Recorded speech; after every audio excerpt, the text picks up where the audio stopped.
শুভমান গিল যে কারণে শুভমান গিলকে চান্স দেওয়া হয়েছে, সেই শুভমান গিল যদি না খেলে তাহলে কিন্তু ওপেনিং এ অভিষেক শর্মার সঙ্গে সঞ্জু স্যামসনই আসছে। ফার্স্ট ডাউন কে আসবে, সূর্যকুমার যাদব না তিলক বর্মা? তিলক বর্মা সূর্যকুমার যাদবের মধ্যে কে আসবে ফার্স্ট ডাউনে? থাকবে দুজনেই টিমে, তিলক বর্মা এবং সূর্যকুমার যাদব টিমে তো অবশ্যই থাকছে। ফার্স্ট ডাউন সেকেন্ড ডাউনের মধ্যে তিলক বর্মা এবং সূর্যকুমার যাদব থাকছে। কিপার ব্যাটার অর্থাৎ কিপার হিসাবে যদি Sanju Samson as a batter হিসাবে ওপেনিং করে তাহলে কিন্তু জিতেশ শর্মা এই টিমে অবশ্যই খেলবে। অলরাউন্ডার হিসাবে হার্দিক পান্ডিয়া তো থাকছেই, অক্ষর প্যাটেল থাকছে।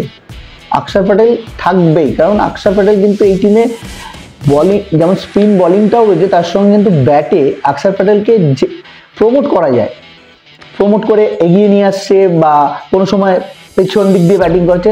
অক্ষর প্যাটেলকে কিন্তু নানান জায়গায় খেলানো যায়, তাই অক্ষর প্যাটেল এই টিমে থাকছে। হার্দিক পান্ডে থাকছে। ফাস্ট বোলার হিসেবে তো জাসপ্রীত বুমরা থাকবে, সঙ্গে আর্শদীপ থাকবে, নাকি সেই গৌতম গম্ভীরের একদম কোটার প্লেয়ার হর্ষিত রানা? হর্ষিত রানার থাকার চান্সটা অনেকটাই কম, তবে বলা যায় না, এটা তো গৌতম গম্ভীর, তার টিম কম্বিনেশন কি দাঁড়ায়। হর্ষিত রানাকে খেলিয়ে দিল আর্শদীপকে, যেমন আর্শদীপকে এর আগেও সিরিজে বসিয়েছিল। যাই হোক, আর্শদীপ সিং থাকার কথা, আর্শদীপ সিং থাকবে।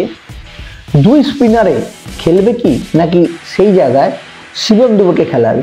আমার মতে দুই স্পিনারেই খেলবে, দুই প্রপার ফ্রন্ট লাইন যে স্পিনার হয় সেই ফ্রন্ট লাইন স্পিনারেই কিন্তু খেলবে। কারণ বরুণ চক্রবর্তীকে আমরা জানি মিস্ট্রি বোলার হিসাবে, এবং বরুণ চক্রবর্তীকে নিয়ে 2026-এর যে T20 ওয়ার্ল্ড কাপ আছে তার কিন্তু একটা পরিকল্পনা আছে, এবং সূর্যকুমার যাদব সেটা নিয়ে প্রেস কনফারেন্সে বলেওছে।